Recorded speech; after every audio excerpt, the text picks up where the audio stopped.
Chilltown Boxing.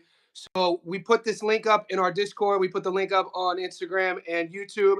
If you guys aren't members, I have that Discord link. Johnny says VIP pinned in this comment section. Chilltown and I are going to focus a little bit on some big fights coming up, and then we're going to leave the door open for you guys to pick this guy's brain. And here, I'm going to start here, Chilltown.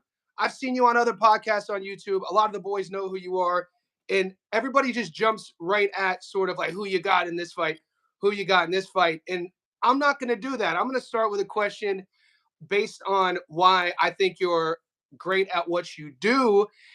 It's how you break down fights. I've seen you, go back and forth with other guys, and they're giving you their picks, and then you'll give the reasons why you like said fighter to win. And you look at things a bit differently. You recently told a guy that there's no such thing as locks. You don't look for a lock based on odds. You look at a lock in other areas. That's where I kind of wanted to start at. I mean, where do I start? That's a tough to break in. Listen, everything where I am in my journey through all this has been through losing. I know a lot of people aren't like, I'm going to be completely as transparent as I can. It's through figuring out why I lost, how I lost, and not making that mistake again. And by doing that, I've been able to come up then with logical breakdowns for myself. Like losing made me better. Figuring out breakdowns, predictions. The biggest takeaway I always had was styles make fights. That's why sometimes in the Discord I ask other people, "Oh, you think so and so is going to win?" I never knock their pick. I say, "Why? Just tell me why. Like, what do you see? Maybe you see something I don't see. I don't know it all. I want to know why." And then if they say something I disagree with, I have a rebuttal. But that's how we all get better, because we don't all know. We don't all think we know it all, or some people do. But having a good, I figured out, just like anything in life. If you're a kid hanging around people, you get in trouble, you're probably going to get in trouble. So just like myself, I created a circle where I have successful people that are knowledgeable in boxing, and you're going to be successful by having a good circle around you to bounce ideas off of, and pretty much come out with a logical explanation on who you think's going to win a fight. You said something over the last month. You probably said it a couple times about a couple different fights. There were a few fights that took place, a couple main events on some undercards. The Gucci Flores fight jumps off the paper. When you have these matchups and the odds makers have the A side as a big favorite and the B side, the odds are crazy. And in the Discord, the way you look at it, you said that the odds should be a lot closer, and then your approach on who you were picking to win wasn't about the odds, wasn't about the records, wasn't about the trajectory. You go a little bit deeper and talk about, who's promoting the fight, what fight did this guy recently turn down, or how did this guy look against this guy? And I want to kind of use that as a sort of springboard to your approach when you're about to make that jump into betting a lot of money on a specific fight, a specific matchup. Maybe share your sort of system on what you're looking for before you put that bag on a specific matchup. That's part of the losing part, right? So, like having a skill, like I know I have a good boxing eye. I grew up around boxing. I fought in the Golden Gloves when I was a teenager. My dad, my uncles would take me to fights. I always loved boxing. That's when I had a passion for it, and I always thought I had a good boxing eye. But then I realized there's other variables outside skill set that controls a boxing event on who a certain outcome might predict. Because at the end of the day, I know a lot of people go on BoxRec and they'll say, they'll look at people's records, which of course everyone does that. I do that too. But when you watch actual tape, you'll figure out a lot of wins aren't wins, a lot of losses aren't losses, and draws most of the time aren't draws. So when you go into a fight and you do the amount of tape that I have done over the years, you start to have a good sense of what a fighter's worth and what a particular outcome may happen. So, odds makers are just like me and you. They're going to watch tape and they're going to put a certain value on that fighter. And what I always do, what I like to do is when a fight's announced, I already have the odds in my head on what that fighter should be worth and what I think it should be priced at. So that makes it a little different for me, because that's not something that you can just figure out yourself. That comes with time and, I guess, experience, right? How do you manage compartmentalizing your admiration for a specific fighter versus an outcome? Okay. What does that mean? Can you explain For that? instance, say you either personally know a guy or you follow the guy's entire career and they have a tough fight coming up. Sometimes I think as gamblers or as bettors, we could get caught with like, kind of fanboying a bit. Hey, I'm gonna go with this guy.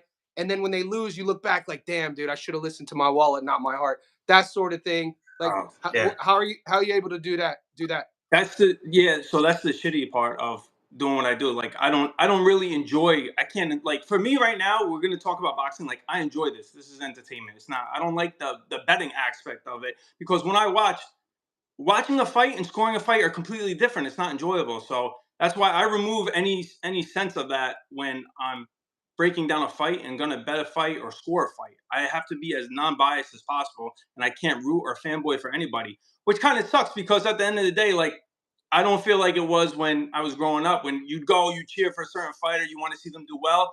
Now I'm like, I'm watching, hey, trying to break down each round who I think judges were scoring it between, before you know it, I'm just writing things down and I'm not enjoying the fight at all. But it's just a different. I'm just in a different, I guess, frame of mind when you're doing it. But you're gonna have to be if you're gonna be successful.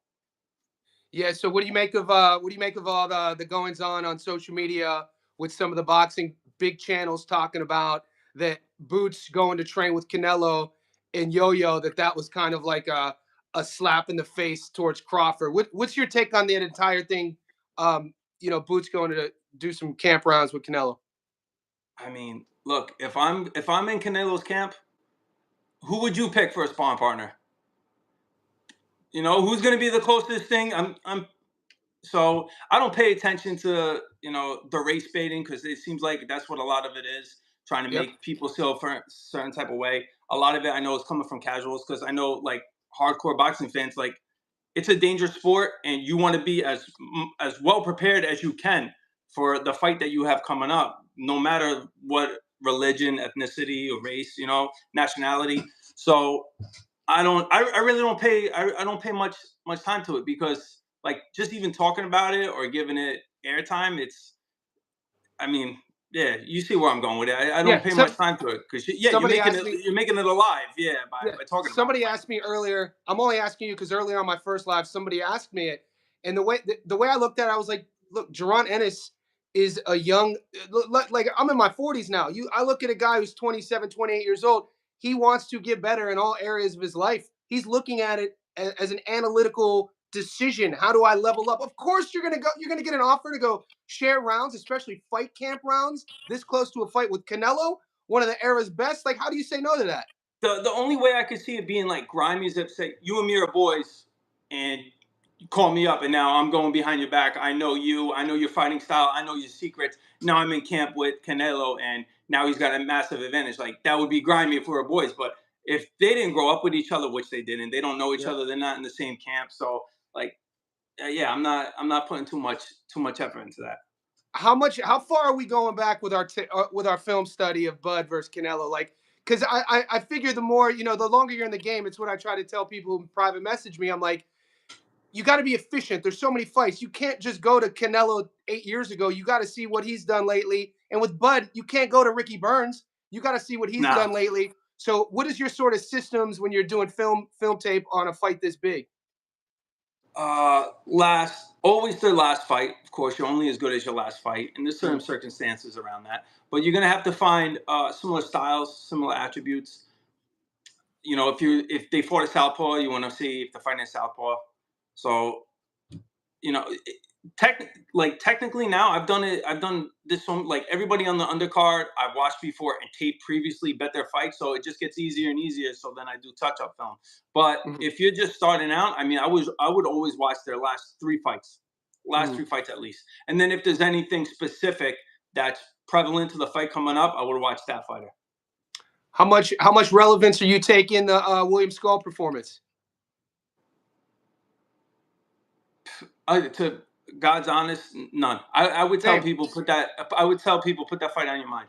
Yeah, same. So I've heard some guys, both on my channel in my sort of ethos atmosphere. There's for some reason I don't know if they're reasoning with their pick. They're saying that version of Canelo versus Skull is the guy that this is just who he is now. I've heard And I, that. Yeah. it's tough. All you gotta do is watch that fight to see what he was really doing. It was sort of like a minimalistic approach to get to the next level, to get to this next step, to get to this fight. It's a brilliant business move on his end. Was it boring to watch? Yes, but people think that But that's the guy. That's not going to be the guy. Bud's not gonna fight like that. He's never fought like that, and if he does fight like that, he's gonna lose. So I'm not putting, and I don't expect him to ever fight like that against Canelo. So I'm not wasting my time on that. I did go back and rewatch it, and I don't think it was as bad as what people thought. Yeah, I agree. I mean, I've been telling the stream since that fight is the fact that day one footwork. If you walk into a gym, no matter how old you are, day one footwork. A good boxing coach is going to teach you about angles, about the physics of the ring, the 90-degree angles, and teach you how to cut a guy off, lead foot, that sort of thing. So, was it an uninspired performance by Canelo? Yes. Did Skull do enough to win? No. Um, what do you make? So I read an article just this morning when I woke up.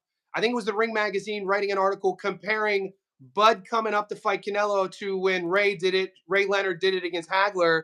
And we know, which I disagree with that comparison just based on how far Bud has had to come and where Ray was. And what do you make of, how much significance do you make that we only saw Bud once at 54? We only saw him once at 54 against Majmov, and then now he's fighting at 68. Talk about the weight difference.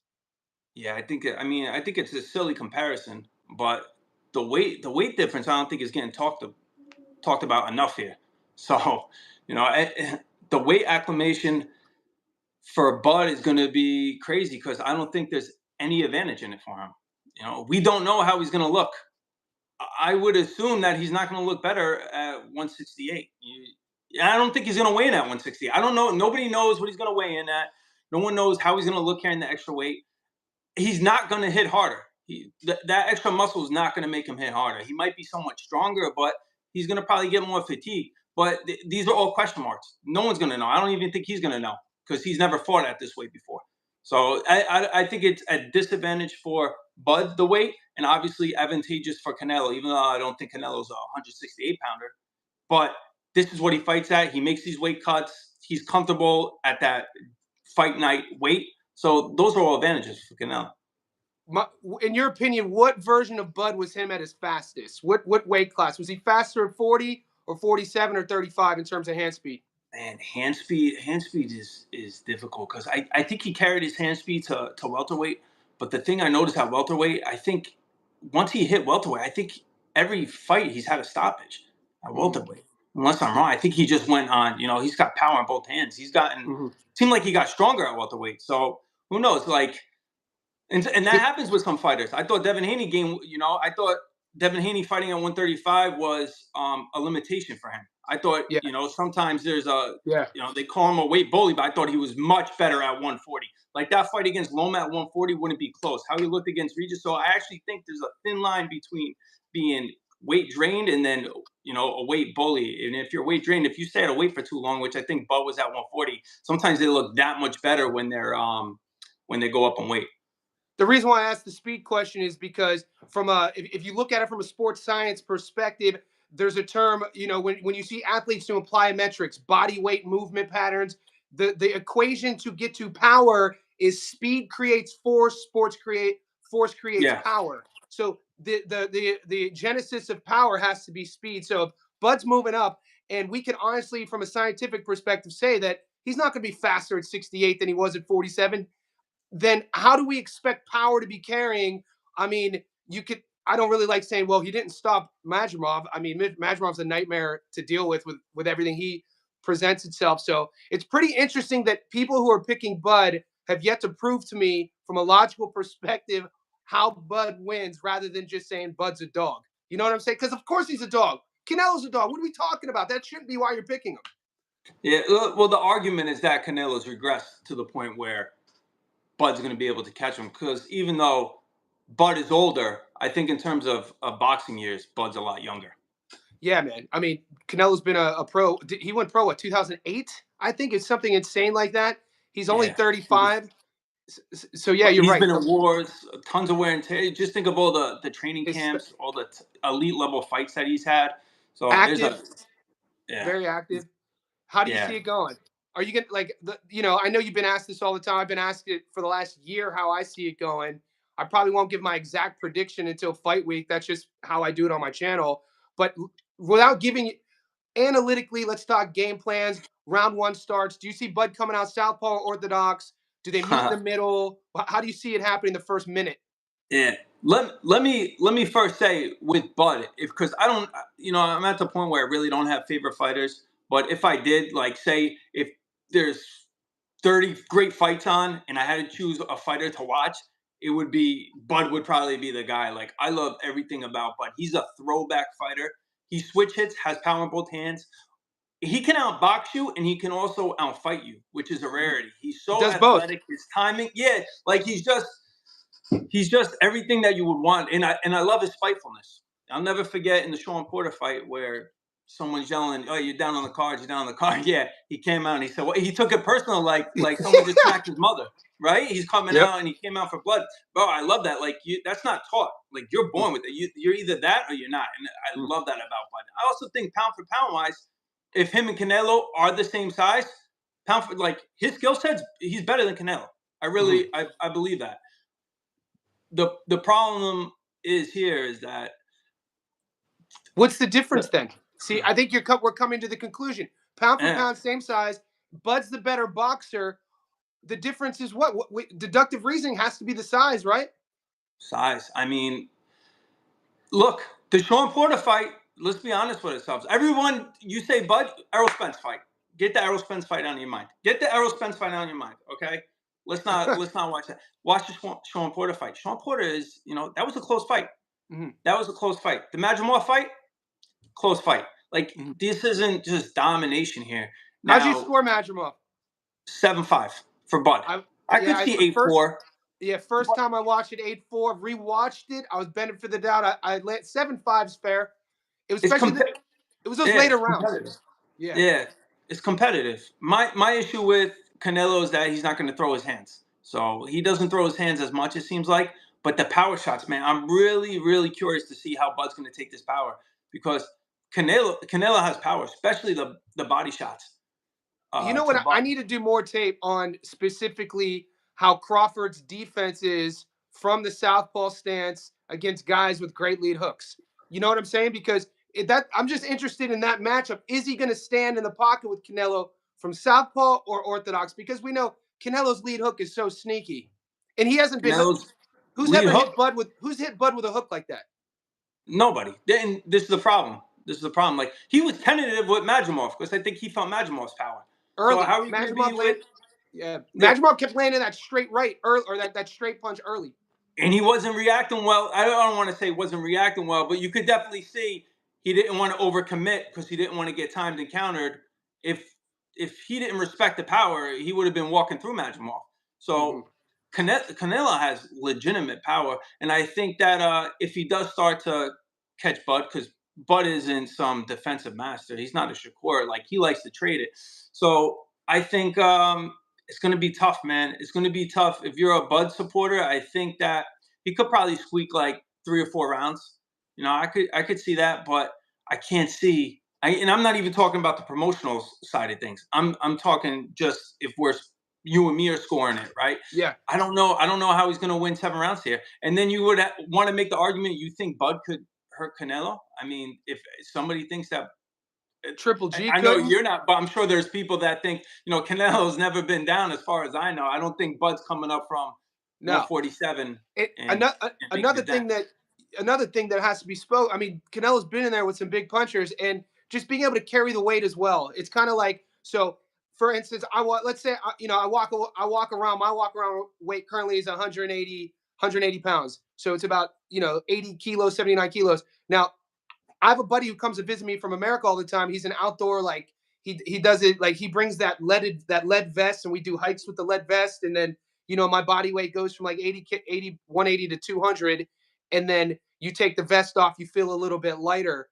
It's kind of like, even though Bud has put the muscle on, his operating system doesn't have any evidence, has any experience at this specific weight with the weight vest on against a killer in an actual fight for the 12 rounds. And that's something it's been really, really Very hard for me. significant, John. Very significant. His body's not going to.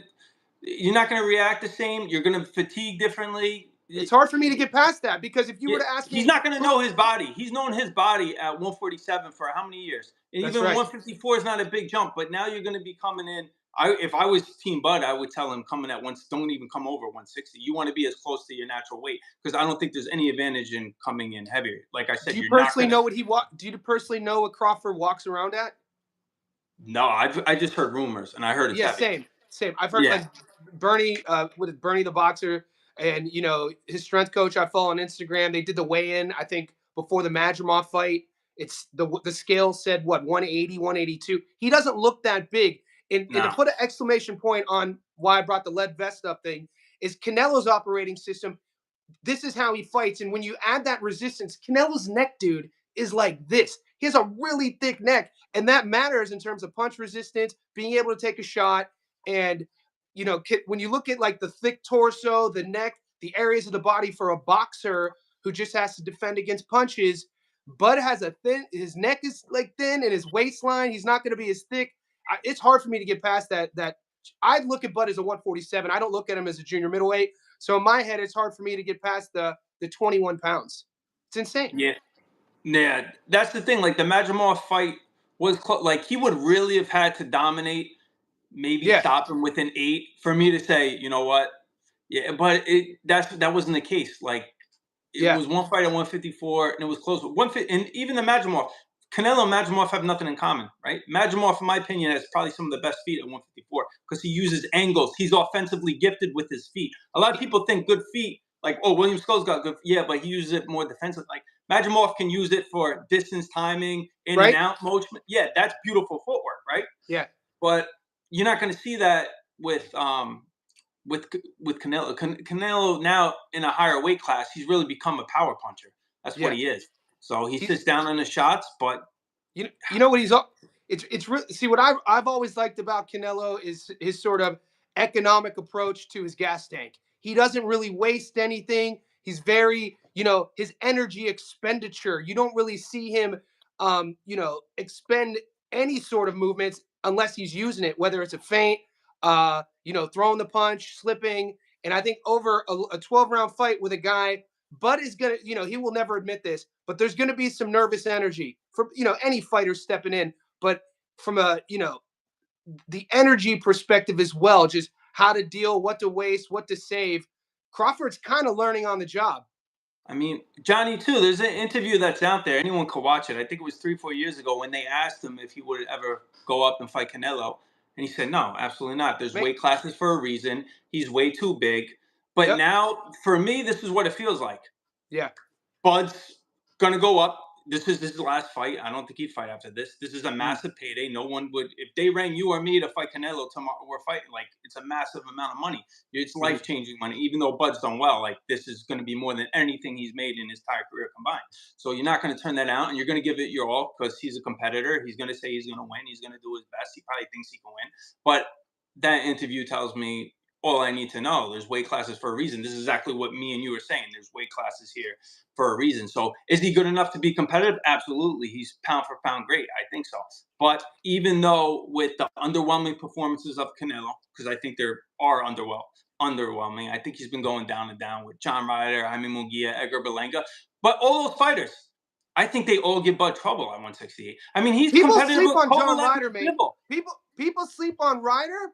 And there was an undefeated prospect in Australia a couple years ago, Billy Akaway. Billy Akaway with 19-0, 19 knockouts, dude. Remember Akaway and Ryder? Akaway's never fought. He might have fought once since then, derailed the hype train. And how does Ryder fare? Look, John Ryder, Sean Porter, not close.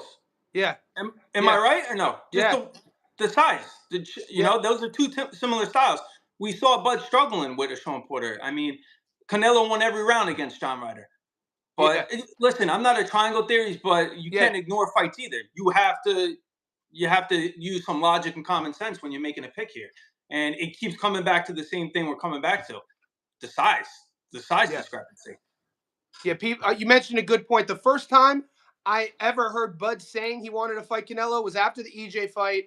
that week he did the media rounds. He goes on Rogan's podcast and he said it. I never heard him say it until that Rogan podcast, because he was on Rogan 2 years prior and it was nothing about, he was just talking about being undisputed in the second division.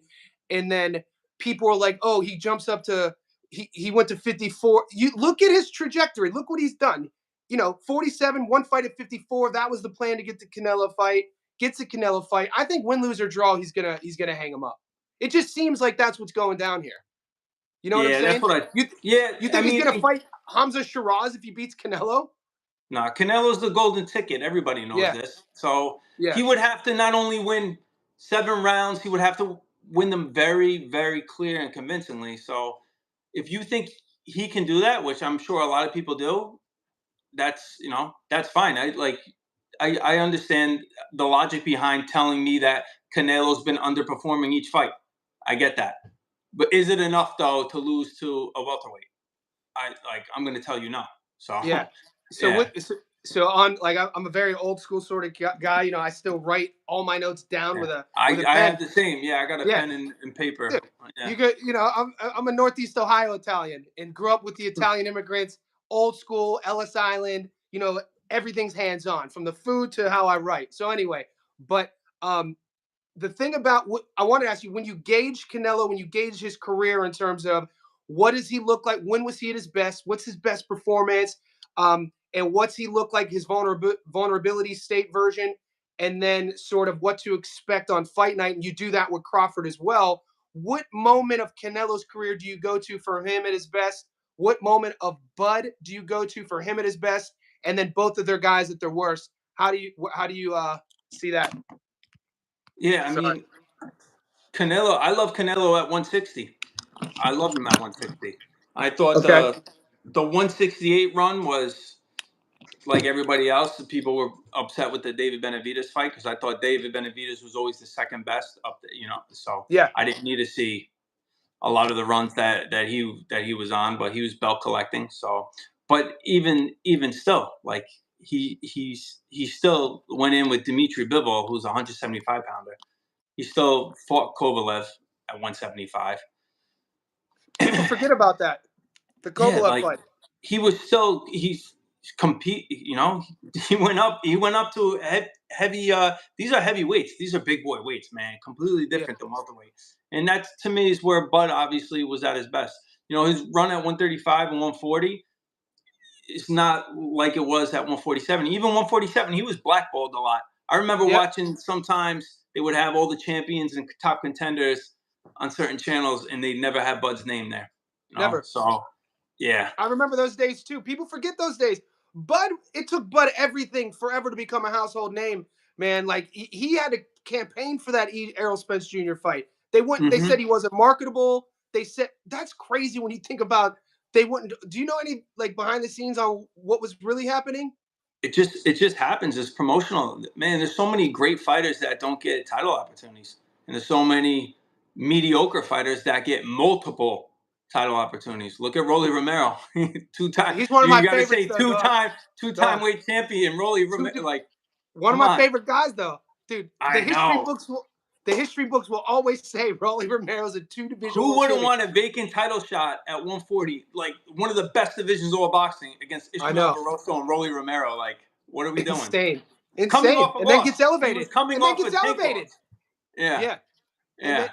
So it's interesting. How about the another quote? We'll turn the pit. You know what? We're 30 minutes in, boys.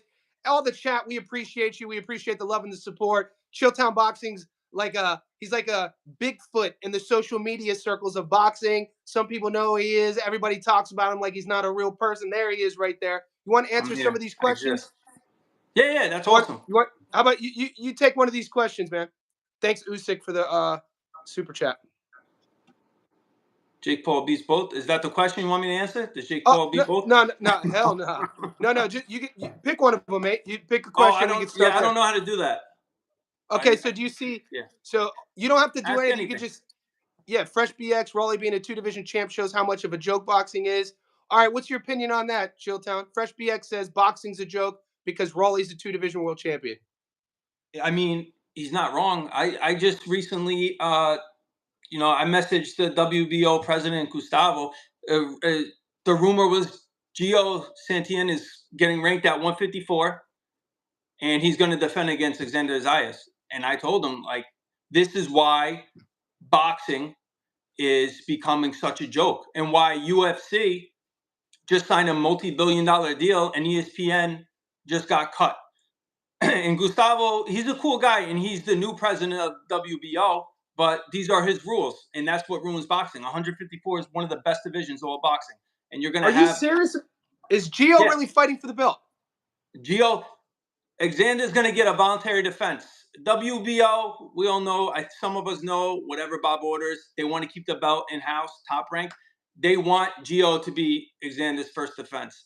I have a serious problem with that as a boxing fan. As someone that watches all the pay-per-views, pays for them, as someone has every boxing app, and Gustavo knows this, I go to fights. I don't get I pay for all my seats. Like, I have a problem when you do this with boxing, and then you wonder why it's a cash grab. We don't get good fights. So that's a problem. And that's just one of many, many, many fights. Yeah. Yeah. So, I mean, we could talk about it. It's very valid. I like the fact that you go to the fights and you're a true blue fan, and you're also a knowledgeable guy, and you grew up boxing. I want to take a question from one of our VIP insiders, Mar the Prince. Represent Ohio in the house, 330. Let's go Buckeyes. He says, where are you guys leaning for the Christian Mabili Lester Martinez fight? We'll start there. He asked about Callum Walsh and Vargas, but time's limited, Big Dog Mar. Let's talk about Mabili versus Lester. How do you see that one going? I love both those fights. I've seen Callum Walsh live too a few times. He fights in the Garden a lot, right across the river. But and Billy, Lester Martinez, like off the top of my head, I gotta, and I think BoxRec says it's 10 rounds. I was told by somebody it's a 12-round fight, and I think that favors Billy. And Billy's got a hell of a gas tank. Tank. I did a ton of tape work for him when he was fighting Sirhidy Durvanchenko, because I was worried about the Carlos Gongora fight, and I was making a heavy play on Billy to beat Sirhidy Durvanchenko, which, by the way, is one of the best boxers to never win a world title. Sirhidy Durvanchenko, phenomenal 100%. Fighter. Well, phenomenal. I always thought that's one of my favorite lists. I always bring up the best fighters to never win a world title. I always have to go back to the old school era with Benny Briscoe, one of the best punchers of all time, fighting out of Philly. This is like the 1970s. But BoxRec has Lester versus Mabili as a 10-rounder. Does that change anything? Yeah. I'm telling you, yes, I knew that. I'm telling you, somebody told me that it's really a 12-round fight. Okay. Which in my opinion is going to favor Billy, and Billy has an incredible gas tank. You know who reminds me of?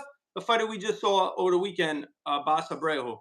Somebody that, except he hits even harder than Billy, but he's got a phenomenal gas tank. He's got you said a Bas hits harder than Mabili. No, I'm saying Billy. Yeah, Billy hits harder. But he's always in your chest. He fights, he's always in your chest, and he makes you work. So I'm thinking, if Lester Martinez can't hurt Billy, I'm not saying he can't, because I think he can, but if he doesn't, is he going to outbox him?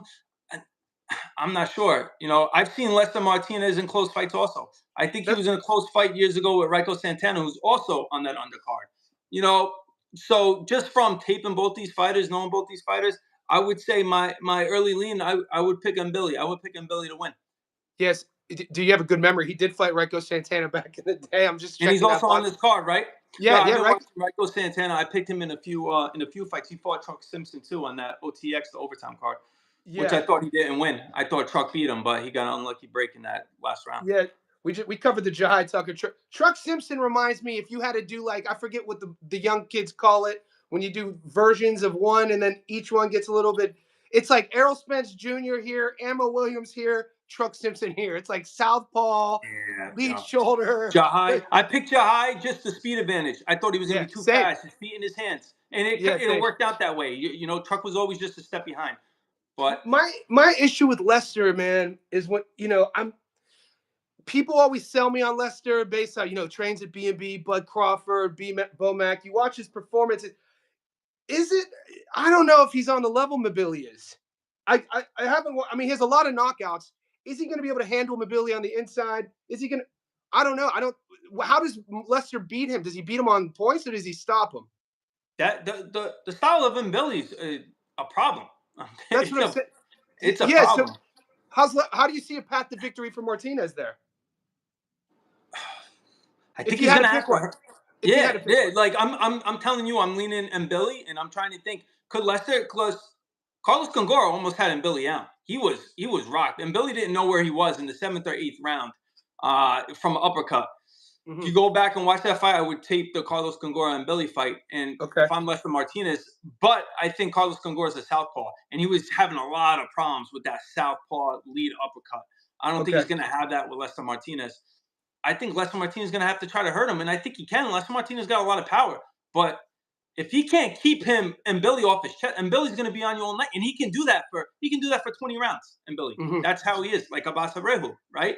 I think that's a similar where Tellez might be, more technically skilled, gifted, but as far as the whole package, that styles make fights. That's a horrible style to try to keep off of you if you can't hurt him. So. Yeah, I'm glad you brought up Tellez. Do you think was that sort of like an anomaly, that performance against I'm pronounced Barreu? Was that an anomaly, or is that who he is? Because the bookies must have got it wrong, because he really was struggling. I was kind of shocked that Tellez didn't have a plan B. I was kind of shocked that he was trying to fight him with his ego and not circle or use his feet from the mid to late rounds. It was kind of like he made a decision. His corner didn't tell him to circle out. Like, how do you make? I don't want to talk about it too much, but Tellez's performance. It was poor. It wasn't letting his hands go enough. So when a fighter, especially a pressure fighter, when they feel like they have no respect, they can just walk through the front door, which he was doing.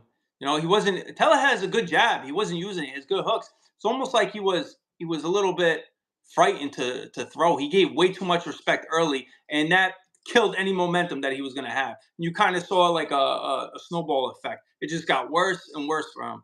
So I think it was just a stylistic. Yeah, it was a bad read. Bad read by his management company to put Bad him game in there plan. because I thought they were it was. talking about the world title fight next I with know. Boots, and then there you go. You overlook the opponent in front of you, the hungry opponent, and that's what happens. What do you make of Boots fighting? His first fight at 54 for that IBO belt. Yeah, I mean, I'm not happy What's your about the take Lima. on it? Yeah, I mean, look, people compared it to Virgil Ortiz. Well, Virgil was 25.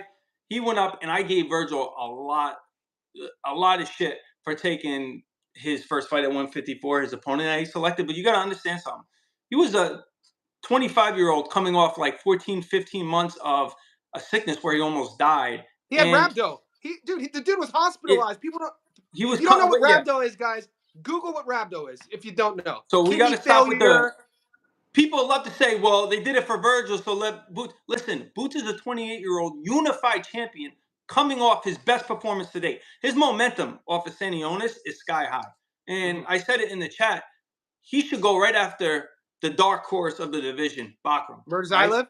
Yeah, Murzailov. Like, bro, stylistically, he's too fast for him, man. Too skilled. Like, that would be. Sold on Bankroll, mate. I'm not. Me Everybody neither. That's why they it's a think he's the perfect. boogeyman. I'm not You sold take on him, down the mate. boogeyman. Yeah, like, Yeah. because Lima's a dangerous opponent. Like, if you know like, Lima's dangerous, but you're not going to get any respect for beating him. Why even put yourself in that position? You don't need to acclimate to that weight class. Go for the top dog, take down the boogeyman, and now you have a belt. So I don't know what they're doing with that fight, especially when fighters are only fighting 2 times a year. Like, I don't need to see tune-ups when you're a former unified champ. So I don't like the fight if I didn't make that clear. Yeah. Okay. So Skeezy, he's a Johnny says VIP. He says Chilltown. Haven't seen you since my bro Jamie's channel Punch Perfect. Can Thurman get it done over Seb? I'm favoring Keith. What do you make of that fight?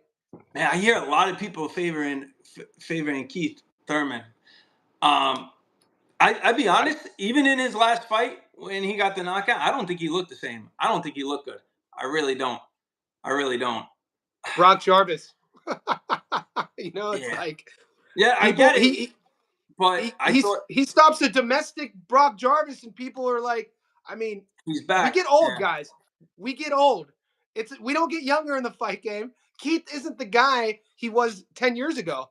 And I gotta favor Fundora. I think Fundora is a horrible style. And look, Fundora, I thought he was losing a ton of rounds to Sergio Garcia. If you can push Fundora back, like, Fundora was in a very close fight with Lubin that was going either way either. Lubin's face fell apart. It's not like Fundora's the top dog. Like, yeah, we get it. He just beat Tim Tszyu also, but I mean, Keith Thurman's up there in age. That's a tough fight, man. Keith Thurman's best days are at 147.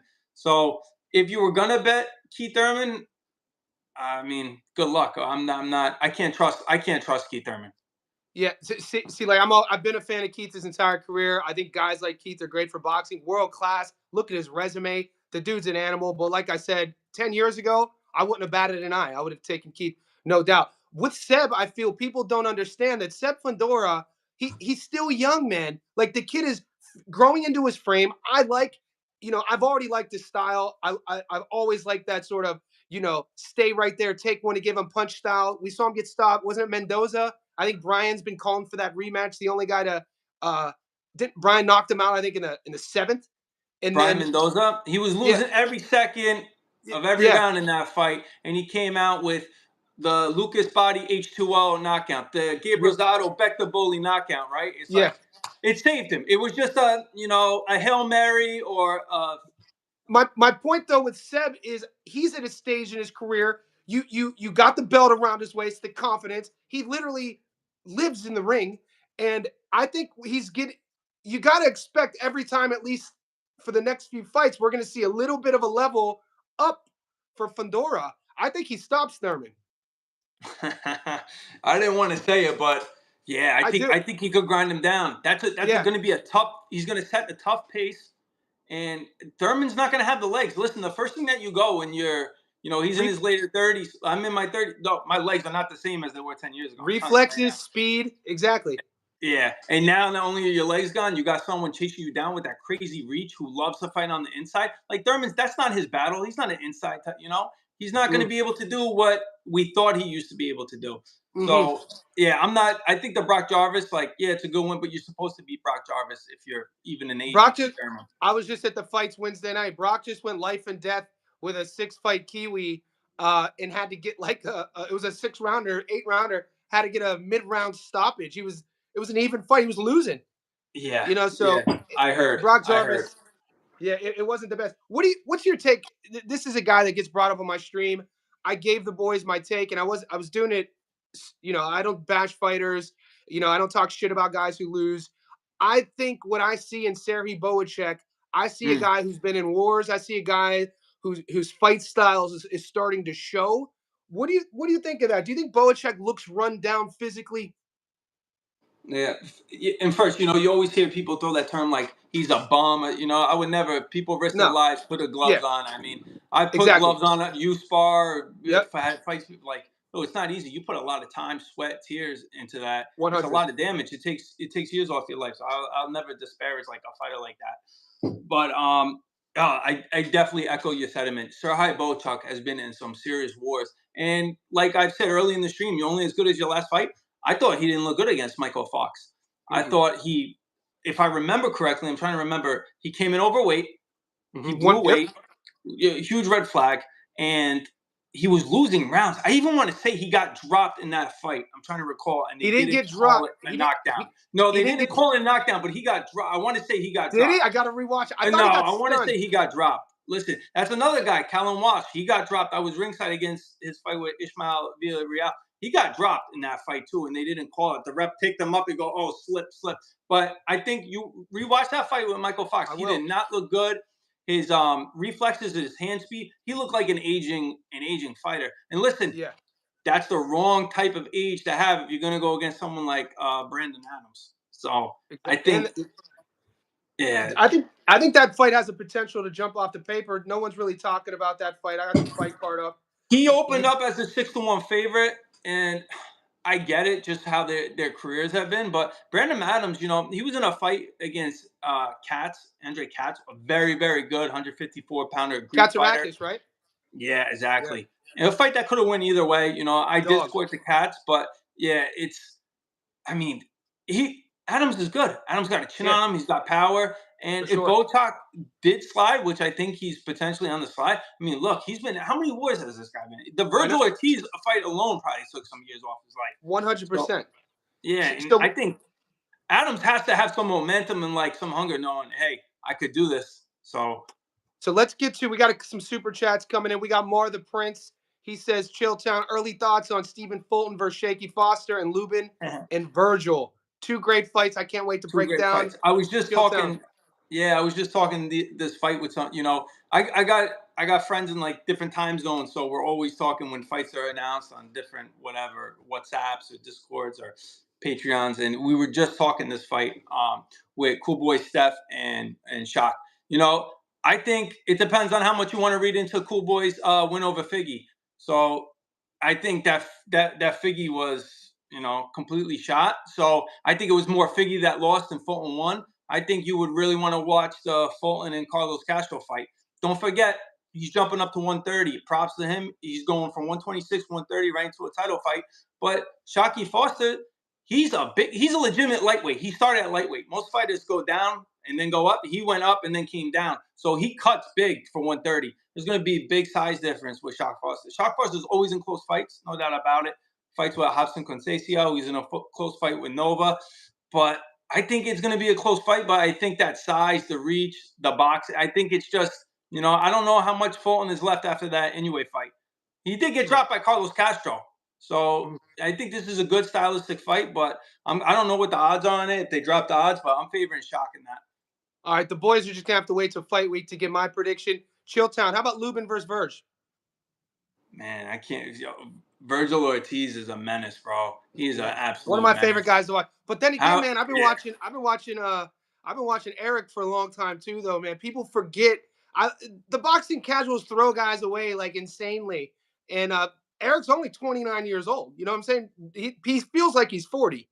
Yeah, but he was from this generation with like J. Rock Williams, Jarrett Hurd. He was with Erzlandi Lara. Like that whole generation is like they're out. You know what I'm saying? So I know he's young. 42. Yeah, Lara's 42. Yeah. Eric's 29. He came out, took the Charlo fight as a 21-year-old. He had so much steam on him, man, coming out the amateurs. People were loving Lubin. He's been taking, I know. How many title eliminator fights has he had too without getting a world title shot, which is insane. He's always in these like world title eliminator matches and doesn't say no to any fights. That dude, in my opinion, is one of the most underappreciated guys in boxing. Yeah, and he just had a good win against RDL Holmes. Yeah, I thought 17-0 I at thought the he time. looked. Yeah, I thought he looked really good there. But I mean, if Fundora that did that to his face, what's Virgil gonna do? I'm just being. Virgil's got his that body too. work, dude. That Robert Garcia body work, dude. Come on, how do you not love Virgil? Bam. Yeah. But those are some of my. I mean, just look at Virgil with Majimorph. That was such an incredible fight. Such an incredible fight. That momentum. It was crazy. Yeah, it's hard. It's hard to go against Virgil. Yeah. Okay. So that's definitely one of these fights I can't wait to break down. Brian says with the super chat, thank you, Brian JW. 3 of 5 my day, 3 day of 5 day for my water fast. Thank you for the positive vibes and content. We appreciate you here. Carlos Vargas, super chat, Canelo's son's Crawford, Canelo by decision and over 10.5. Lock it in. Mate, what's that paying? I kind of like it. Canelo over 10.5 by decision. It's tough to see Crawford get stopped. We've never even seen him lose before, It is tough. I felt like when Charlo felt those shots, though, he really went on his bike. And that's the only thing. Like, Bud's not that. Bud goes out on his shield. So if Bud's getting hurt, he's gonna be willing to exchange. So that's interesting. I also was one of the few. I was very, very heavy on Bud to be Spence. I know this was a big 50-50 matchup. I love Bud in that. Yeah, I always tell people on the channel when I broke that fight down, everybody knew I was an EJ fan, but I told them my dad always said, Johnny, bet with your wallet, not with your heart. And I took Bud to win, even though I was cheering for EJ. I just didn't see Spence that version beating Crawford, especially with with the way their trajectory was going. Here's a quick question. When you brought up a good point I didn't think about how Bud's mindset, that dog in him, he gets hurt, he's not going to back up. Think about when he got stunned we've seen him stunned before in on his way up from 35. And both times, the times that jump out off the screen is Mean Machine, right? He gets stunned. Some guys look good clinching. Some guys look good grabbing. Both times we've seen him kind of stunned, he kind of does this number. You know what I mean? Rather than keep it tight. I mean, it's an art in boxing if guys don't know. When you're hurt, it's an art to know how to clinch. It's a psychological thing. Some guys panic and they try to punch when they're hurt and they get knocked out. Some guys are savvy enough, veteran enough to know how to clinch and get through it and then recover in the It's next. massive. It's Yeah, part of my tape study when I yeah. tape fighters. So my point is, How they Crawford. yeah, how do they react when they get buzzed or Yep. hurt? Do they know how to survive? Yeah. Because you can either go on your bike or you got to clinch. What you Yeah. can't do is Or the start third trading one, wildly. Yeah, you can't punch with him. Like, yeah. Tommy Morrison, against the ropes, hurt, punching. I think it was that horrible knockout, one of the worst knockouts in the world. Um, let's see where we are. Skeezy says Virgil knocks out Lubin. Brick says he got Cool Boy. We got the chat's popping. Do you got any action this weekend? There's no fights. They're trying to bait us with this bullshit. What's your opinion on Misfits boxing? Thank God Bet365 has it under exhibition. Thank you, but Yeah, you're not betting I'm on this not. stuff, are you? No, I mean, Johnny, I don't even consider myself a gambler. I'm not. Yeah. I don't force bets. I don't go to casinos. I don't bet on anything else but Yep. boxing. Yep. And even with boxing, for me, like I look at it as like how like people will play the stock market every day. So Yep. I look at it as a fighter. I look at a fighter what they're worth, if it's worth investing, and then I put a price on it, like when the odds are made. And I think if the bookmaker has the wrong price, because I'll do my research just like you might in stock and see what that fighter's worth. And if they're not, then I'll short it, which is called a fade. Like when Ken Shiro was fighting Sandoval, I thought Sandoval was way underpriced. I thought he opened at plus 600. I was like, that's a good thing to invest in. So I look at it that way. I'm not just throwing down money or forcing bets, because that's how you end up, chasing or not making logical reasoning picks. David with the super chat. Thank you, brother. He's a VIP. He says, Chilltown, how'd you get started betting on boxing? How do you manage your bankroll? Good question, brother. All difficult things. I Yeah. tell people all the time, boxing and betting, like having a good eye for boxing and being good at betting are two separate things. And that's something that I had to learn how to figure out myself, because, there's people that are great at betting, but don't have a good boxing eye, and vice versa.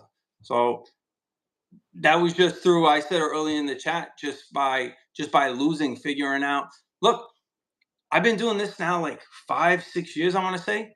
The first year I did it, I watched so much tape and I ended up looking at the end of the year and I lost money.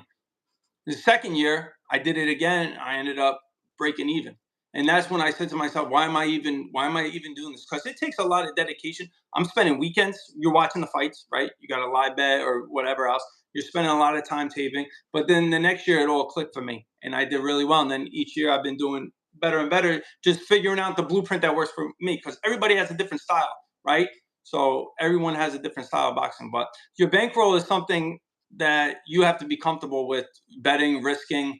So, the hardest part for me where I'm at right now is just keeping a book, because it's very, very easy to get limited. So keeping a book that will take your action.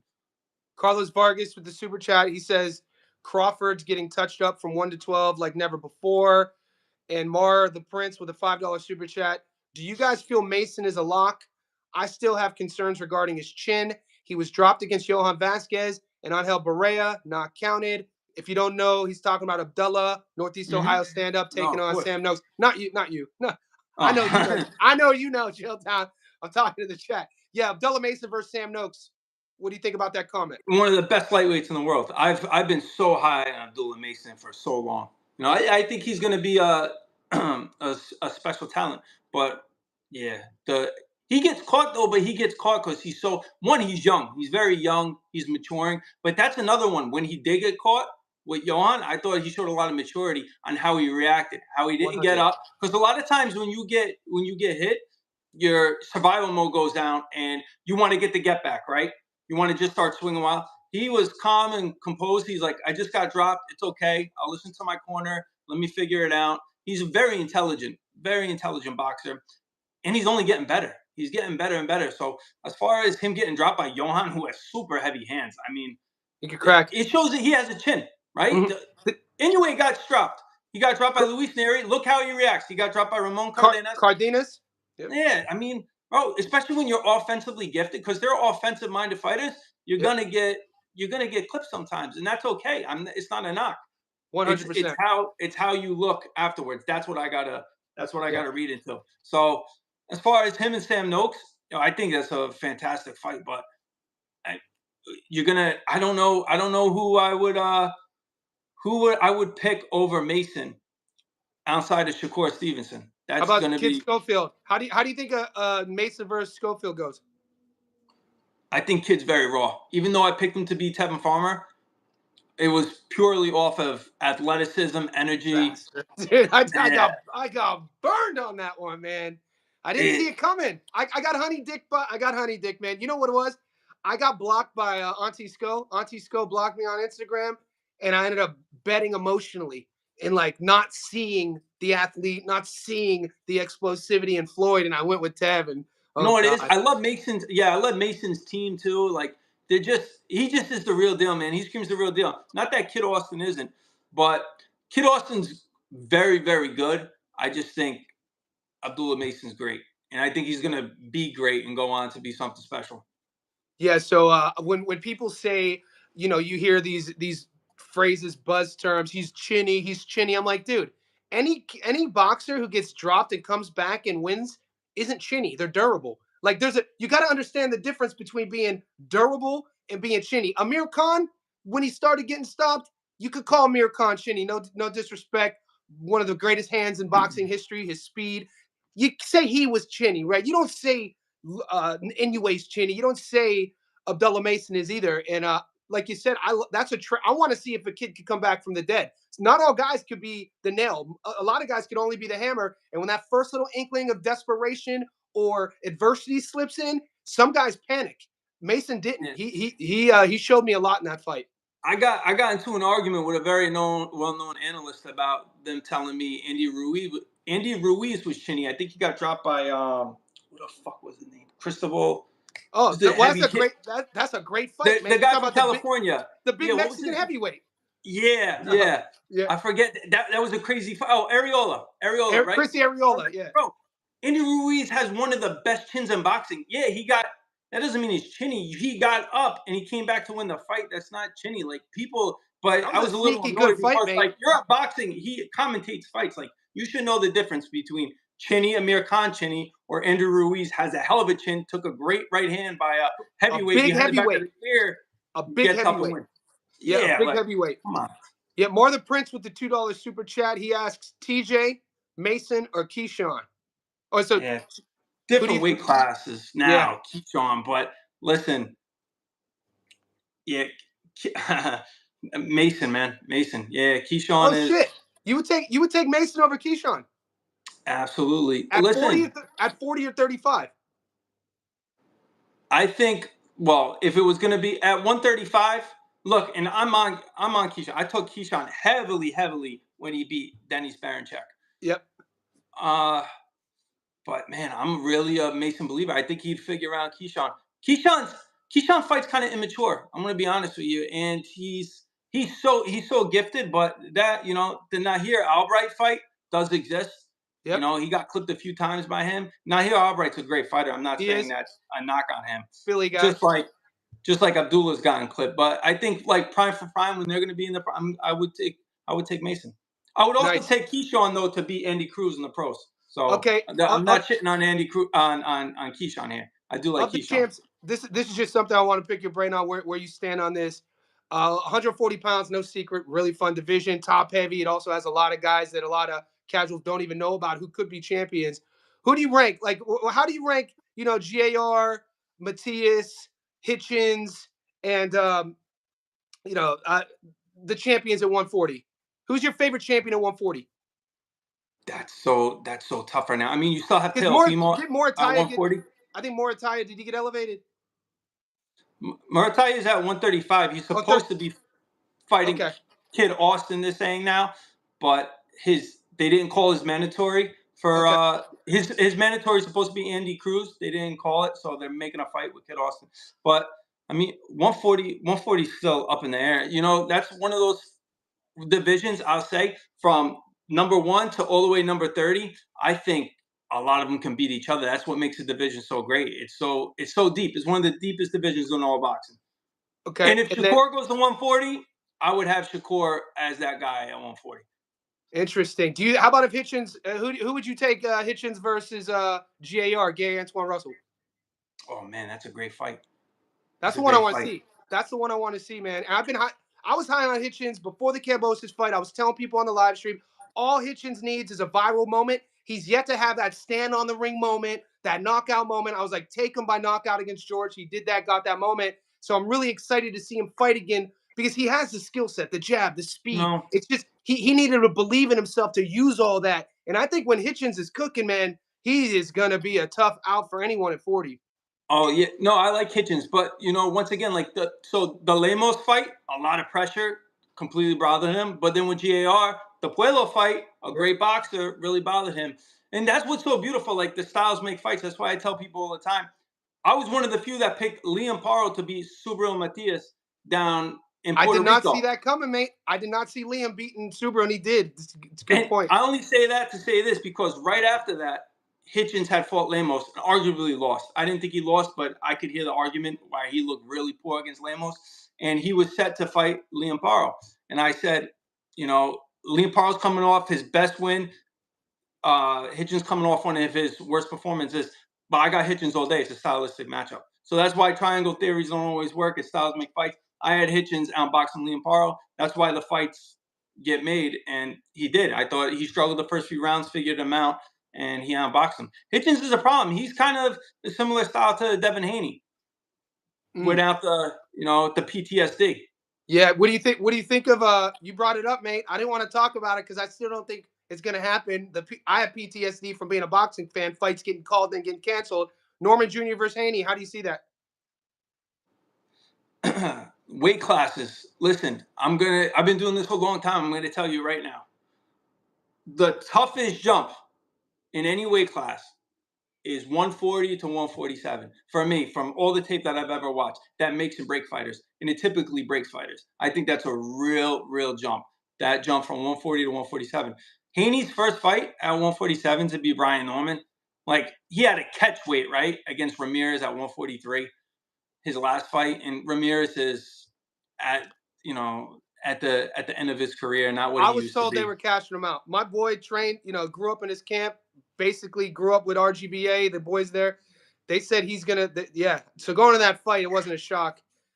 Yeah, it's wild that Jose, Ramirez is actually younger than I'll be people think. surprised if Devin Haney's dad Bill makes that fight. Like if I'm I why don't think why are it's. you making that fight your first fight at welterweight? Because if you get chinned by Ryan Norman, your career, I mean, look, you already have questions about your chin. You didn't get really tested against Ramirez. So Yeah. I think that's a difficult fight for Devin Haney. Why wouldn't am I like you would think about in terms of where these guys have been, where they're going, trajectory. I think Brian Norman Jr. is, I've been high on him, like I said, since the what happened against Santillan, and then watching. I put him in terms of leveling up as like how I put Fundora. Like every time Fundora fights, I tell the people expect something else. He's gonna add something. Norman Jr.'s not a finished product at 24 years old. He keeps adding things, and on the defensive side been a little bit more defensive, sound patient too against Jin Sasaki. I thought he could have got Sasaki out there a bit early. Still took a bit too many shots than I wanted to see. But why wouldn't Haney at 47 fight like Raleigh? So I know that's who he should fight. Like That's what am who I? he should fight. That's the Brian fight I Norman's thought he was growing going to on me, take. but I'm still not sold on him. I think all the styles that he's fought have been very Who? advantageous to him. Brian Norman Jr. Okay. Yeah, What right. what don't They're you like? all What don't you like in Norman's bag? specifically the Quentin Randall fight. I didn't like that. He smothered all his shots. He's good. He went against somebody that could He was box and had some ring 21, I savvy. think, though. I think he might have been 21 in that fight. 22. He's young. Yeah, no, I get it. I get it. Yeah, but that was the first time he really faced a real boxer. And, you have to understand he had so much hype coming into it. And I thought he really struggled. Like he had poor boxing IQ in that fight. I thought he didn't have any distance, any timing. He smothered all his work. He didn't know what to do when somebody was on top of him that knew how to use the ring. A lot of people outside of Geo, they've all been kind of like skilled brawlers. He's going to beat any skilled brawler you put in front of him. Mm-hmm. So in that sense, I could see Team Haney saying, hey, we're the better boxer here. Maybe we can outbox this guy because he hasn't really been in with a boxer. So I can see that, but I still think that jump and the questions on Haney's chin, you have to give the edge to Norman. It's his weight class. Norman reminds me of a mini Joe Frazier, mate. How he carries himself, his lead hook, how he like his mindset. Like I look at Norman Jr., mate. That dude, he's what you said about Bud. Bud is a good boxer, but he's a fighter. Not all boxers are fighters. I think Norman Jr. Maybe I'm too high. I'm high on Norman Jr. I expect him to have a long, nice career, and he's not a big 47. He's probably going to stay there. Yeah, I could see that. And 47's void. Very, very void right now. So how do you rate Polanco? Well, that was this thing. Like I like Polanco, but like I said, I took him to go the distance with Quentin Randall, and I've seen Polanco tons of times at top rank cards, but they've always matched him. He's always been a welterweight, but they've always had him catch weights against 140 pounders. I'm like, why do they do that? Because he's huge for 140, but he can't make 140. So he always weighed in at 141, 142, 143. He finally stepped up to 147. I'm like, I don't know how good he really, really is. And if he's really the truth, he's going to have to show me he can stop Quentin Randall. But he didn't. All right, we got time for one more, boys. This is my second live stream. It's Friday at noon. I got dinner with my girl in a couple hours. It's late for Chilltown, man. It's Thursday night. Mar the Prince with the last super chat, $2. Chilltown, how do you feel? How do you rate it 140 pounds, the Uzbek fighter Ruslan Abdullayev? That's a fun name. Yeah, Abdullayev. He's a very good fighter. Yeah, he's a very good fighter. I do rate. This is the thing. 140 has so many great names that can all beat each other. There's nobody elite at that. Well, there's elite fighters, but you know what I'm saying. There's nobody special that stands out. Standing out, yeah. Yeah, like at any given day, if there's a tournament, anybody can beat each other stylistically. All right, and to leave the chat, what's your best advice off top that you could give the boys out there regarding betting on boxing? Oof. I'm not good at giving betting advice. I don't really give betting advice. So what's the biggest lesson you learned? Like something to save some boys some monies rather than don't bet. You want to know always, if you think, I've said this before and it's actually saved me a lot of money. If you're really confident in a B-side, I would say play the draw, because that's one thing that I've said before when I opened up. Like, a lot of wins aren't wins and a lot of losses aren't losses. You know how many times, like Alexandro Santiago, when I went to tape him because he was going to fight Nonito Donaire, I wanted to see. He had like something like 5 draws. I'm like, how is this possible? This is rare, 5 draws. So I went back and watched every single one. I think I couldn't find one of the tapes, but I went back and watched every single one. I scored them myself on wins. I'm like, this guy keeps getting draws. He's winning. And the one loss he had, I want to say it was to a Gary Russell. That should have been a draw. I'm like, this guy, man, his style, he's going to beat Nonito Donaire. So off of that, you got to look into. But anyways, the draws. I would say draws pay out good money, and if you're confident in a B-side, you think a B-side can win, always cover yourself. All right, brother. Chilltown, man. I'm glad we finally got to do this one-on-one. We've been on a live before on Gary's page. Appreciate the support on the channel. I'll be seeing you in the Discord.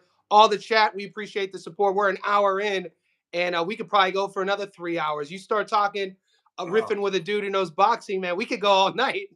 Yeah, it gets dangerous.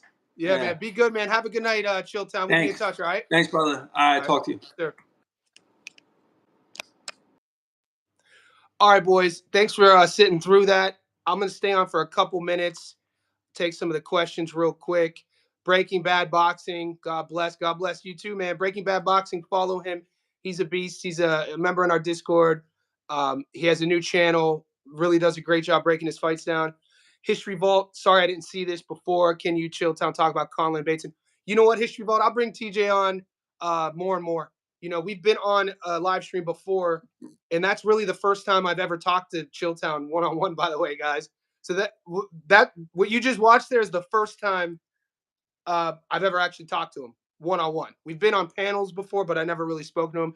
So I feel like it went pretty well, went pretty smooth. I've been interviewing fighters, scientists, entrepreneurs for the last 15 years. So a lot of you guys who watch my live stream every day see the version of me like this, host, talking. But one of my wheelhouses, is interviewing people. So I felt like that went really smooth. We got some UMG. What's up from New Zealand? Imama versus Bahayo. I'm going to break that fight down. Hand History Vault. All right, guys, I got to wrap this up. You guys are beasts, man. Thank you for the support. See you guys tomorrow.